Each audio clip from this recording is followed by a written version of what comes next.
People don't understand their natural advantages, and they don't use them. That's bad, number one. But worse, number two, if you don't think you're a good ice skater, or if you're convinced you're not a good cellist, you're not going out and try it. But people are buying stocks anyway. They're not discouraged, they just think it's a gamble.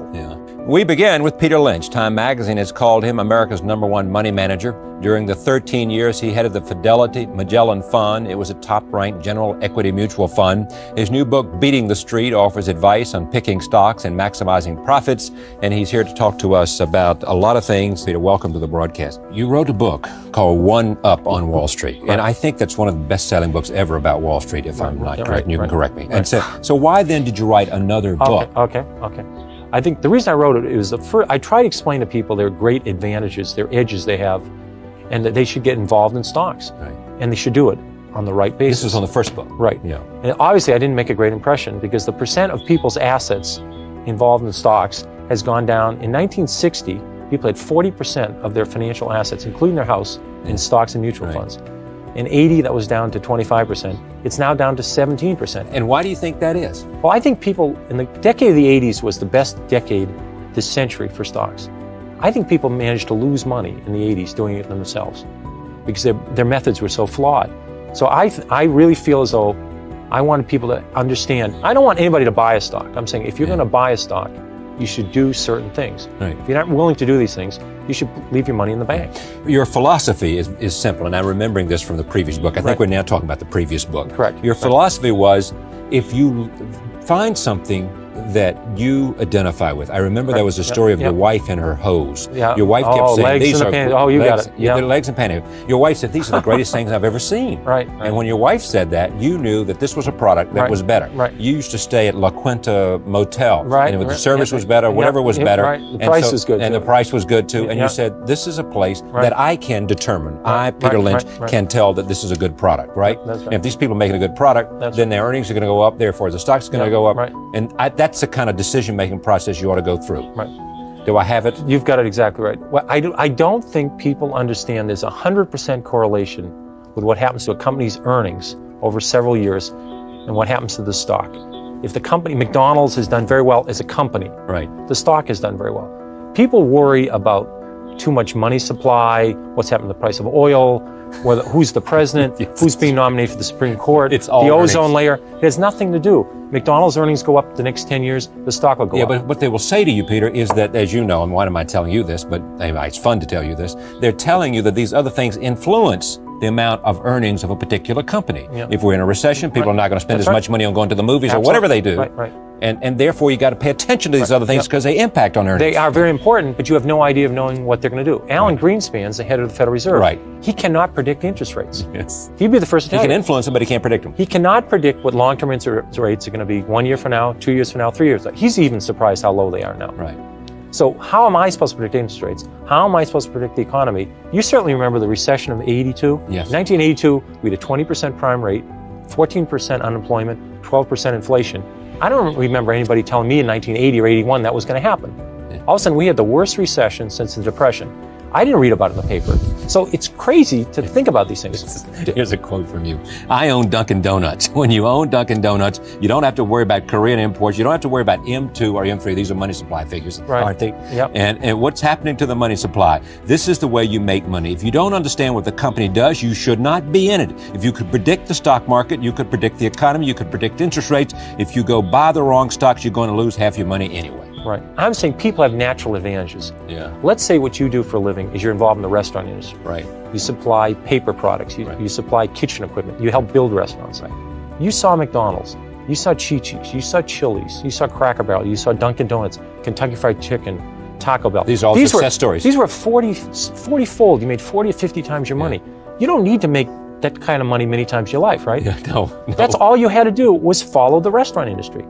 People are in industries. They're in the publishing industry. They're in the chemical industry, the paper. Why don't they just stay with that industry? You only need a few stocks a decade. How many good stocks do you need in a lifetime? Instead of people that are in the restaurant industry, they're buying biotechnology stocks. The people in the chemical industry know nothing about biotech. The people in the chemical industry are buying oil stocks. It's absolutely absurd. People don't understand their natural advantages, and they don't use them. So that's bad, number one. But worse, number two, if you don't think you're a good ice skater, or if you're convinced you're not a good cellist, you're not going out and try it.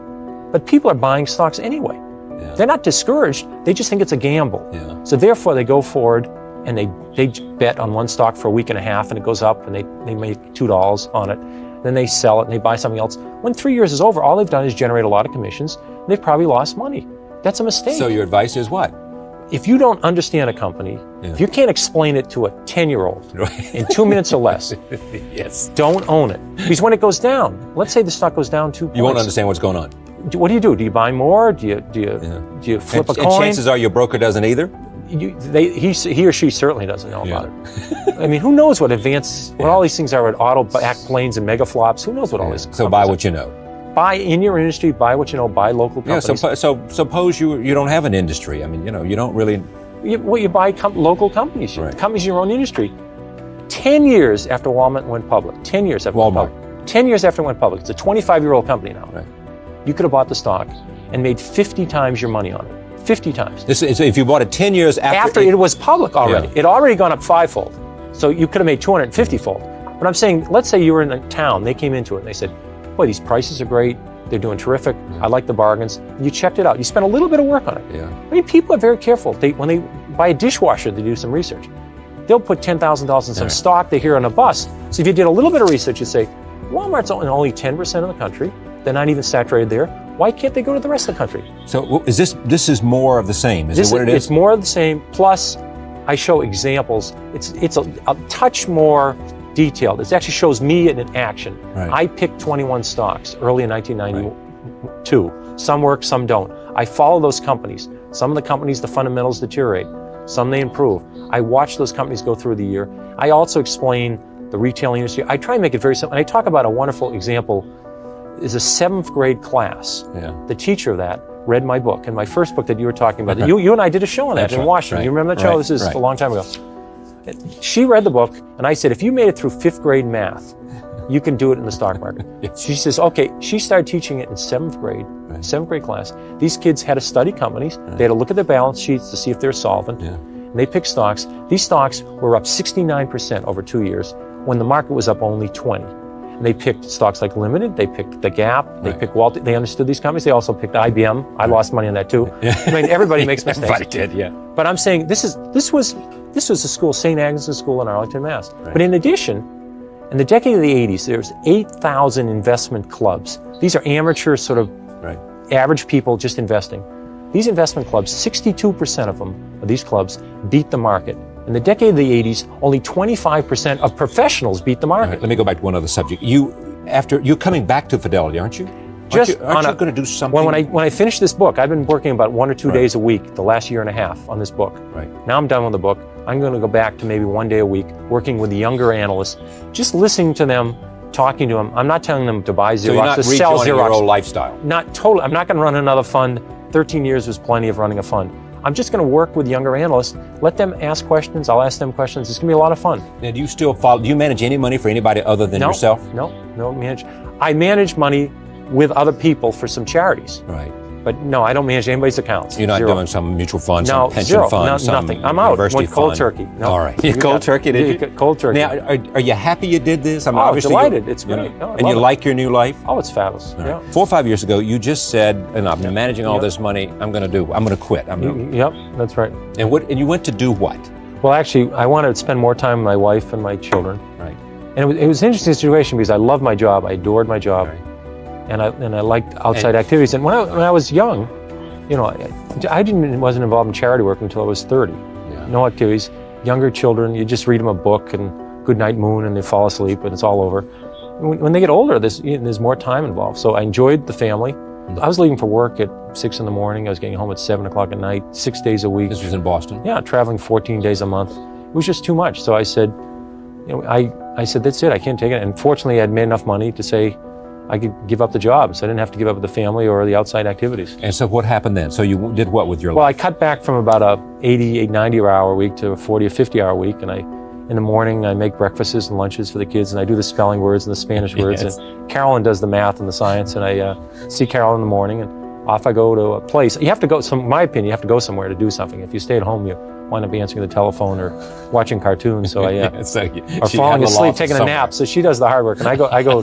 Fidelity gave me an office, and I have a secretary, and I spend majority of the time working on charity things like inner city schools, inner city libraries, inner city housing, United Helping Way. people manage their money, or No, not at all. None just, of that. No. just. Some of the charities I'm on the investment committee of some of the Museum of Fine Arts. I'm involved in Mass General Hospital, Boston College, but United Way. But all the extra things I added to were real hands-on, actually being involved in charitable activities.